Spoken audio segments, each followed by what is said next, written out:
आज हम बात करने वाले हैं चाणक्य की नीति के अनुसार उन 6 बेकार और विनाशकारी खर्चों के बारे में जो इंसान को धीरे धीरे आर्थिक और मानसिक रूप से कमजोर बना देते हैं।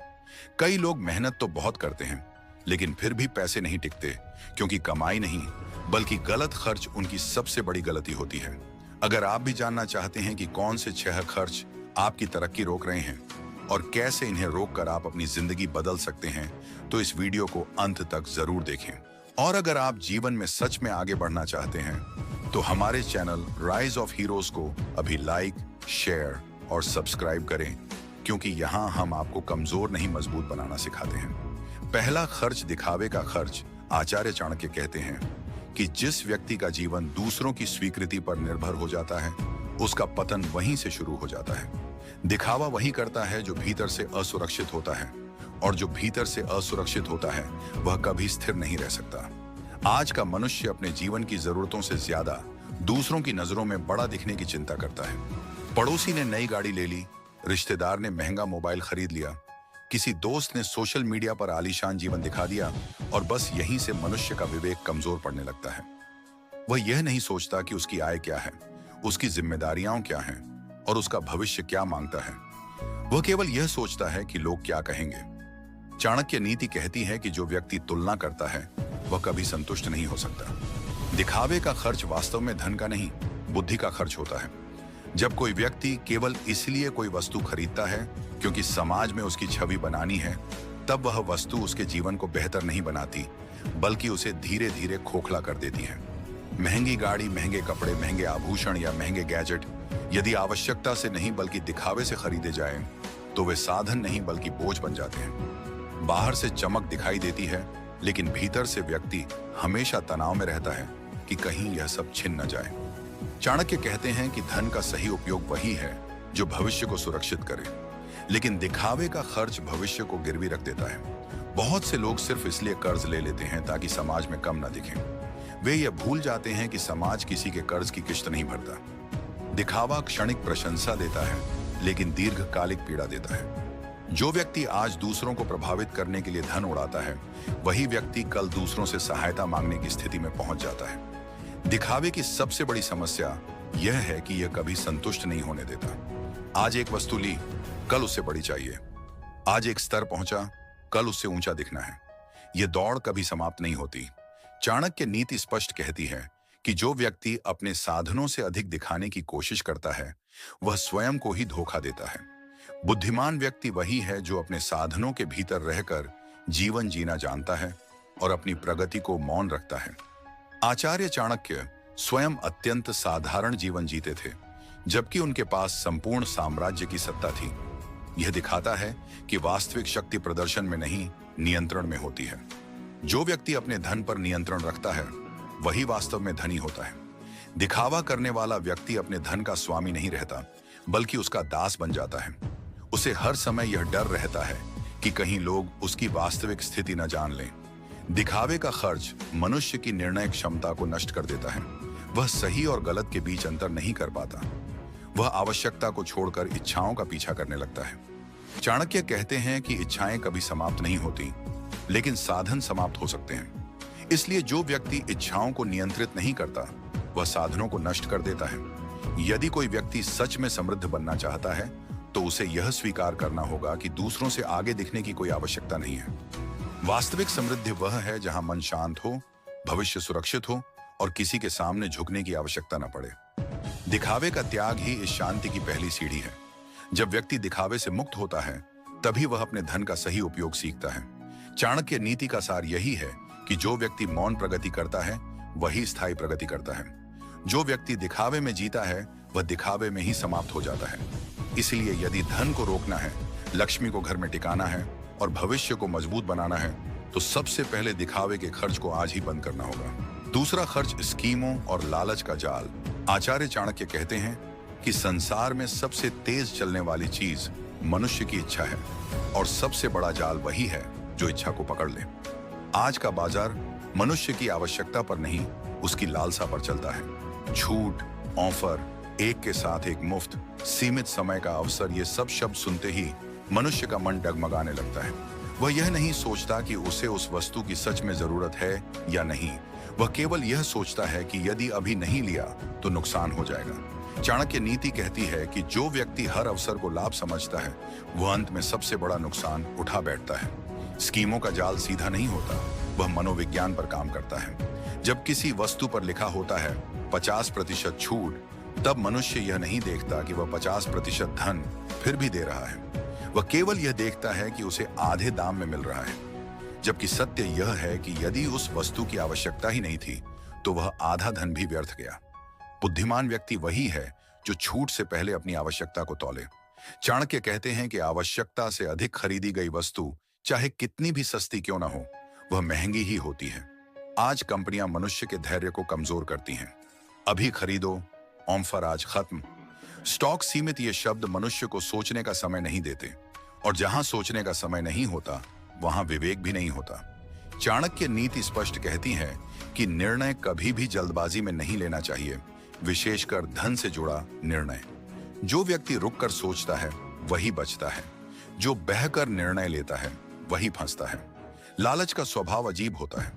वह मनुष्य को यह विश्वास दिलाता है कि वह समझदार है, जबकि वह भीतर से नियंत्रित हो रहा होता है। उदाहरण के लिए, घर में पहले से घड़ी है, कपड़े हैं, जूते हैं, लेकिन ऑफर देखकर मन कहता है कि इतने सस्ते में फिर नहीं मिलेंगे, और इसी सोच में वह वस्तु घर आ जाती है। कुछ समय बाद वही वस्तु कोने में पड़ी रहती है और मनुष्य भूल जाता है कि उसने क्यों खरीदी थी। ये छोटी छोटी खरीदारी धीरे धीरे धन के बड़े रिसाव में बदल जाती है। चाणक्य कहते हैं कि धन नदी की तरह है, यदि उसके प्रवाह को नियंत्रित न किया जाए तो वह खेत भी डुबो देती है। स्कीमों का जाल उसी अनियंत्रित प्रवाह का कारण बनता है। जो व्यक्ति हर आकर्षण के पीछे भागता है वह कभी स्थिर नहीं हो पाता। वह यह नहीं समझ पाता कि कंपनियां लाभ कमाने के लिए योजनाएं बनाती हैं, दान देने के लिए नहीं। बाजार का धर्म लाभ है और ग्राहक का धर्म सावधानी। बुद्धिमान व्यक्ति वह है जो यह समझे कि हर चमकती वस्तु सोना नहीं होती। ऑफर का अर्थ अवसर नहीं बल्कि परीक्षा भी हो सकता है। परीक्षा यह कि क्या आप अपने मन को नियंत्रित कर सकते हैं या नहीं। यदि मन ने जीत लिया तो धन गया, यदि विवेक ने जीत लिया तो धन बच गया। यही चाणक्य नीति का मूल है, विवेक को इच्छा से ऊपर रखना। लालच केवल वस्तुओं तक सीमित नहीं रहता। निवेश, जल्दी अमीर बनने की योजनाएं, दुगुना पैसा करने के वादे, ये सब उसी लालच का विस्तार है। चाणक्य कहते हैं कि जो व्यक्ति बिना श्रम के लाभ चाहता है वह छल का शिकार होता है। त्वरित लाभ की चाह ही सबसे बड़ी हानि का कारण बनती है। इतिहास गवाह है कि जिन लोगों ने जल्दबाजी में लाभ की उम्मीद की वे अंत में पश्चाताप ही करते रह गए। यदि आप सच में धन को रोकना चाहते हैं तो सबसे पहले अपने मन को प्रशिक्षित करना होगा। बाजार हर दिन आपको लुभाएगा, नई नई वस्तुएं सामने लाएगा, आकर्षक विज्ञापन दिखाएगा, लेकिन हर बार स्वयं से एक प्रश्न पूछिए, क्या यह मेरी आवश्यकता है या केवल मेरी इच्छा? यदि उत्तर स्पष्ट नहीं है तो निर्णय टाल दीजिए। समय के साथ इच्छा शांत हो जाती है, लेकिन गलत निर्णय का परिणाम लंबे समय तक साथ रहता है।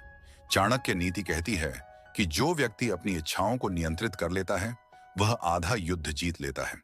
स्कीमों का जाल तभी तक प्रभावी है जब तक मनुष्य का मन अस्थिर है। जैसे ही मन स्थिर हुआ वैसे ही बाजार की चालें कमजोर हो जाती हैं। इसीलिए यदि लक्ष्मी को घर में टिकाना है तो लालच के हर जाल को पहचानना सीखिए। जो वस्तु आवश्यक नहीं उसे चाहे कितनी भी छूट में मिले अस्वीकार कर दीजिए।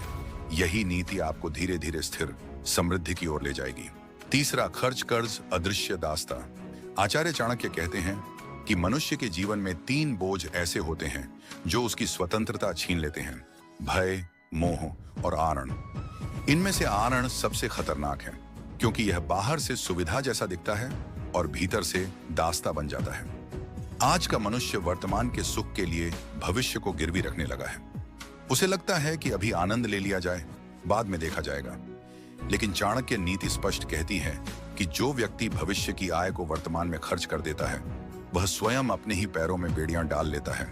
कर्ज का स्वभाव मीठा होता है। जब बैंक या कोई संस्था कहती है कि अभी खरीदिए, बाद में भुगतान कीजिए, तो मनुष्य को लगता है जैसे उसे विशेष अधिकार मिल गया हो। वह वस्तु तुरंत घर आ जाती है, नई गाड़ी, महंगा मोबाइल, आलीशान फर्नीचर या बड़ा घर।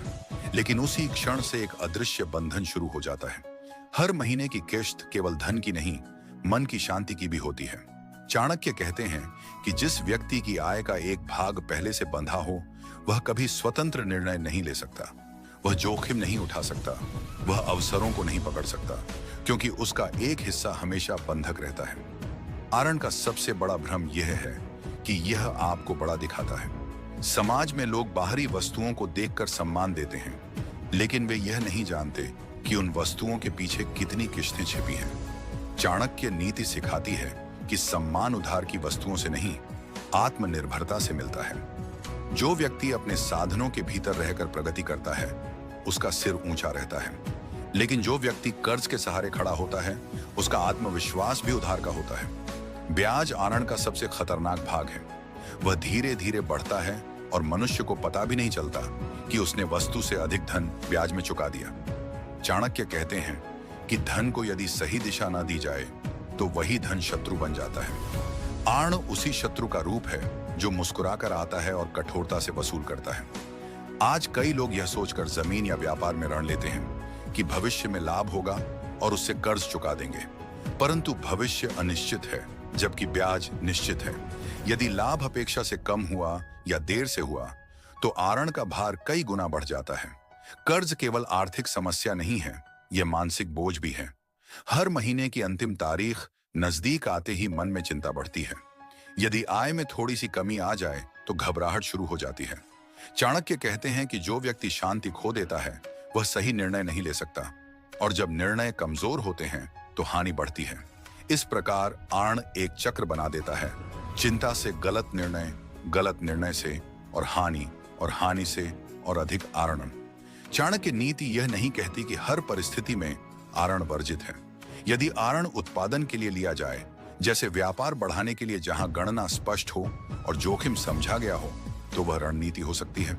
लेकिन उपभोग के लिए लिया गया आरण दिखावे, शौक या तत्काल सुख के लिए सबसे बड़ी भूल है। जो वस्तु आज आपके साधनों में नहीं है, उसे कल के परिश्रम से प्राप्त करना अधिक सम्मानजनक है बनिस्बत आज के आरण से प्राप्त करने के। स्वतंत्रता समृद्धि की पहली शर्त है।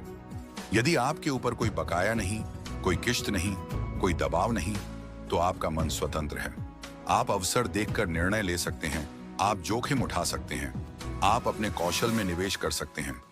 लेकिन यदि आपकी आय पहले से बंधी है तो हर अवसर से पहले आपको अपनी बाध्यता याद आती है। यही कारण है कि कई लोग जीवन भर काम करते हैं लेकिन आगे नहीं बढ़ पाते। उनकी आय बढ़ती है पर उनके आरण भी साथ बढ़ते हैं। चाणक्य कहते हैं कि धनी वह नहीं जिसके पास अधिक वस्तुएं हों, बल्कि वह है जिस पर किसी का अधिकार न हो। आरण आपको वस्तुओं का मालिक दिखाता है, पर वास्तव में आप उन वस्तुओं के दास बन जाते हैं। इसलिए यदि लक्ष्मी को घर में टिकाना है तो सबसे पहले आरण के द्वार को बंद करना होगा। आवश्यकता और क्षमता का संतुलन ही नीति है। जो वस्तु आपकी आय से खरीदी जा सकती है वही आपके लिए उचित है, बाकी सब प्रतीक्षा कर सकता है। यदि आज आप निर्णय लें कि बिना सोचे समझे आरण नहीं लेंगे, केवल उतना ही खर्च करेंगे जितना आपकी वास्तविक क्षमता अनुमति देती है, तो धीरे धीरे आप पाएंगे कि मन हल्का हो रहा है, बचत बढ़ रही है और अवसर स्पष्ट दिखाई दे रहे हैं। यही चाणक्य नीति का सार है। स्वतंत्रता को प्राथमिकता दीजिए, सुविधा को नहीं, क्योंकि सुविधा क्षणिक है, स्वतंत्रता स्थायी है। चौथा, खर्च बिना महसूस किए किया गया। खर्च अदृश्य रिसाव। आचार्य चाणक्य कहते हैं कि जहां नियंत्रण नहीं होता वहां क्षय निश्चित होता है। धन का सबसे खतरनाक नाश वह नहीं है जो एक ही बार में दिखाई दे, बल्कि वह है जो धीरे धीरे बिना शोर किए, बिना दर्द दिए होता रहता है। आज के युग में यह नाश सबसे अधिक उस खर्च से होता है जिसे मनुष्य महसूस ही नहीं करता। जब धन हाथ से निकलता है तो उसकी अनुभूति होती है, लेकिन जब वही धन एक स्पर्श से, एक क्लिक से, एक संकेत से निकल जाता है तो मन उसे खर्च नहीं मानता। यही आधुनिक समय का सबसे सूक्ष्म जाल है। चाणक्य नीति कहती है कि मनुष्य वही रोक सकता है जिसे वह पहचानता है। यदि खर्च की पीड़ा ही समाप्त हो जाए तो बचत की चेतना भी समाप्त हो जाती है। जब कोई व्यक्ति अपनी जेब से नोट निकाल कर देता है तो उसका मन उसे गिनता है, उसका हृदय हल्का सा खींचता है, उसे लगता है कि कुछ गया है। यही अनुभूति उसे अगली बार सोचने पर मजबूर करती है। लेकिन जब वही भुगतान बिना स्पर्श के, बिना गिनती के, केवल स्क्रीन पर अंक बदलने से हो जाता है तो मन को लगता है जैसे कुछ विशेष नहीं हुआ। धीरे धीरे यह आदत बन जाती है और आदत ही चरित्र बन जाती है। बिना महसूस किए किया गया खर्च केवल डिजिटल माध्यम तक सीमित नहीं है, यह लापरवाही का प्रतीक है। छोटी छोटी खरीदारी, कॉफी, ऑनलाइन ऑर्डर, सदस्यता शुल्क, अनजाने में कटने वाली राशि, ये सब मिलकर एक बड़ा छेद बना देते हैं। चाणक्य कहते हैं कि विशाल वृक्ष भी दीमक से गिरता है, तूफान से नहीं। उसी प्रकार धन भी बड़े नुकसान से नहीं, छोटे छोटे अनदेखे खर्चों से समाप्त होता है। मनुष्य सोचता है कि यह तो केवल थोड़ी सी राशि है, लेकिन वही थोड़ी राशि जब बार बार जाती है तो उसका प्रभाव गहरा होता है। आधुनिक सुविधा ने खर्च को आसान बना दिया है, लेकिन आसान खर्च ही कठिन भविष्य का कारण बनता है। जब भुगतान सरल होता है तो मनुष्य अपनी सीमा भूल जाता है। उसे यह याद नहीं रहता कि उसकी आय कितनी है और उसका लक्ष्य क्या है। चाणक्य नीति सिखाती है कि जो व्यक्ति अपने संसाधनों की सीमा नहीं जानता, वह रणनीति नहीं बना सकता, और बिना रणनीति के युद्ध नहीं जीते जाते, धन का युद्ध भी नहीं। एक और सूक्ष्म समस्या यह है कि बिना महसूस किए किया गया खर्च मनुष्य को भ्रम में रखता है। महीने के अंत में जब वह अपना हिसाब देखता है तो उसे समझ नहीं आता कि धन कहां चला गया। वह बड़े खर्चों को गिनता है, लेकिन छोटे खर्चों की श्रृंखला को नहीं देख पाता। यही कारण है कि कई लोग पर्याप्त आय होने के बावजूद बचत नहीं कर पाते। उनका धन धीरे धीरे रिसता रहता है और उन्हें पता भी नहीं चलता। चाणक्य कहते हैं कि लेखा जोखा रखना बुद्धिमानी की पहली निशानी है। जो व्यक्ति अपने धन का हिसाब नहीं रखता, वह अपने परिश्रम का सम्मान नहीं करता। यदि आप हर खर्च को लिखना शुरू कर दें, तो आपको स्वयं आश्चर्य होगा कि कितना धन अनजाने में चला जाता है। जब मनुष्य खर्च को देखता है, तभी उसे नियंत्रित कर सकता है। इसलिए खर्च को महसूस करना आवश्यक है। अनुभव के बिना अनुशासन नहीं आता। यह नीति केवल भुगतान के माध्यम की नहीं, मानसिकता की है। यदि आप हर बार स्वयं से पूछें कि यह खर्च मेरे लक्ष्य के अनुकूल है या नहीं, तो आप लापरवाही से बच सकते हैं। सुविधा का उपयोग कीजिए, लेकिन विवेक के साथ। यदि भुगतान सरल है तो नियंत्रण और कठोर होना चाहिए। यदि रास्ता आसान है तो सावधानी दोगुनी होनी चाहिए। यही संतुलन बुद्धिमान व्यक्ति को सामान्य व्यक्ति से अलग करता है।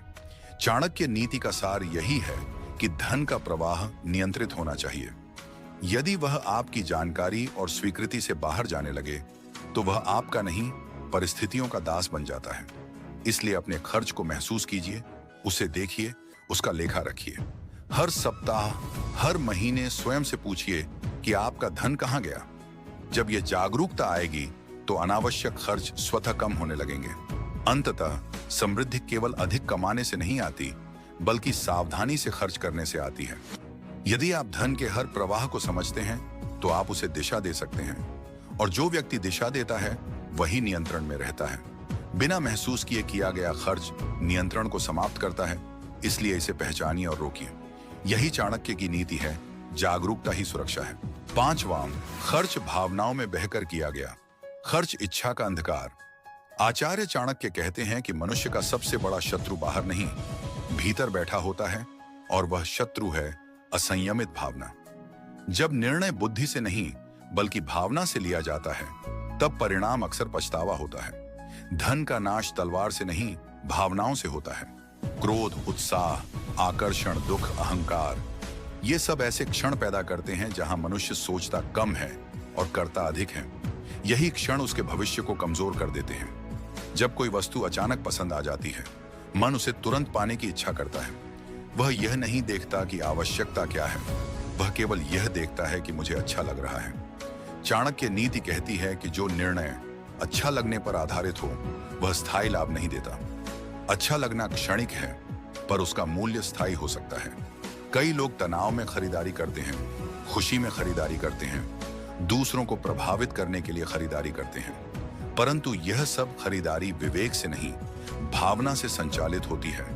भावनाओं में बहकर किया गया खर्च मनुष्य को तत्काल संतोष देता है, परंतु बाद में वही संतोष बोझ बन जाता है। जब क्रेडिट कार्ड का बिल आता है, जब बचत कम दिखती है, जब लक्ष्य दूर लगने लगते हैं, तब मनुष्य समझता है कि उस क्षण का निर्णय कितना भारी था।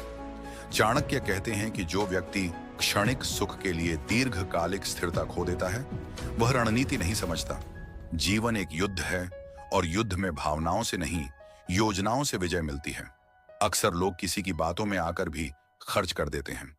विक्रेता की मीठी वाणी, मित्र की सलाह, सोशल मीडिया का प्रभाव, ये सब मन को प्रभावित करते हैं। मनुष्य सोचता है कि यदि सब ले रहे हैं तो मुझे भी लेना चाहिए। यही भीड़ का प्रभाव है। चाणक्य नीति सिखाती है कि भीड़ का अनुसरण करने वाला व्यक्ति कभी नेता नहीं बन सकता, और जो व्यक्ति अपनी बुद्धि छोड़कर दूसरों की भावना में बहता है वह अपने धन का स्वामी नहीं रह सकता। भावनाएं विशेषकर तब खतरनाक होती हैं जब वे अहंकार से जुड़ जाती हैं। यदि किसी ने कह दिया कि तुम यह नहीं खरीद सकते, तो मनुष्य केवल अपनी क्षमता सिद्ध करने के लिए खरीद लेता है।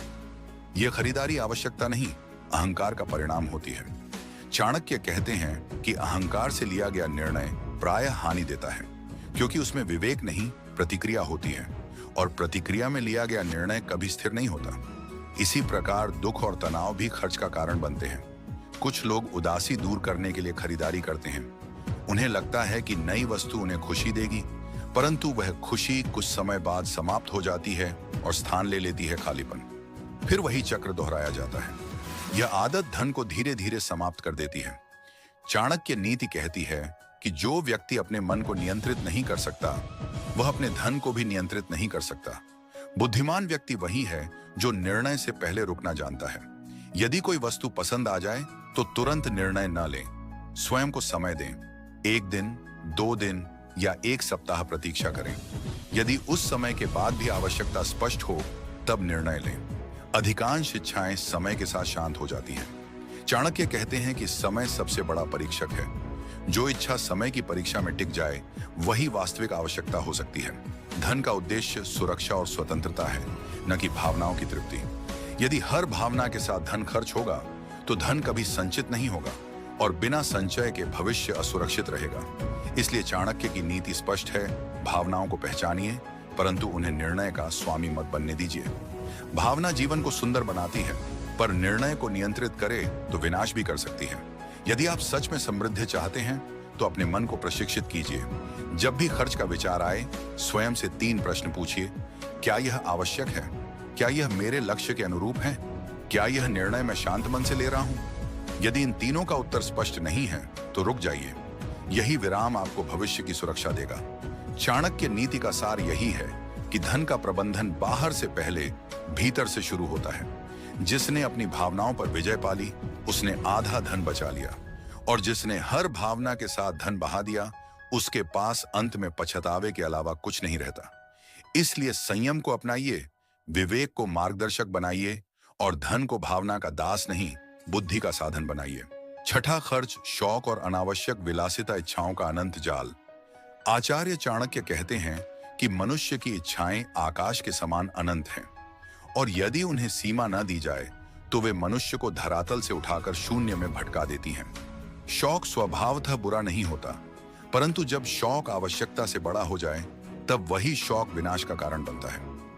आज का युग सुविधा का नहीं, प्रदर्शन का युग बन चुका है। वस्तुएं केवल उपयोग के लिए नहीं खरीदी जाती, बल्कि पहचान दिखाने के लिए खरीदी जाती हैं।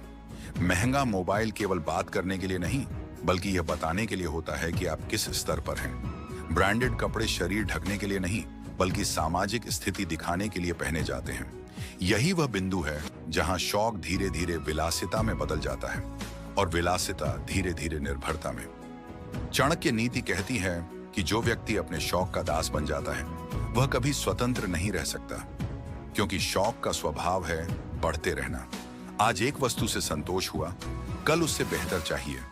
आज साधारण कार से संतोष नहीं, कल उससे बड़ी चाहिए।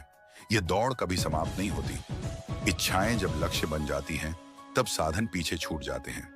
मनुष्य यह भूल जाता है कि आय सीमित है, समय सीमित है और जीवन भी सीमित है, लेकिन शौक असीमित है।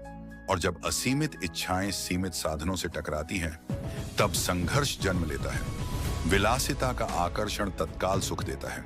नई वस्तु मिलने पर मन प्रसन्न होता है, आत्मविश्वास बढ़ता है, दूसरों की प्रशंसा मिलती है, परंतु यह सुख स्थायी नहीं होता।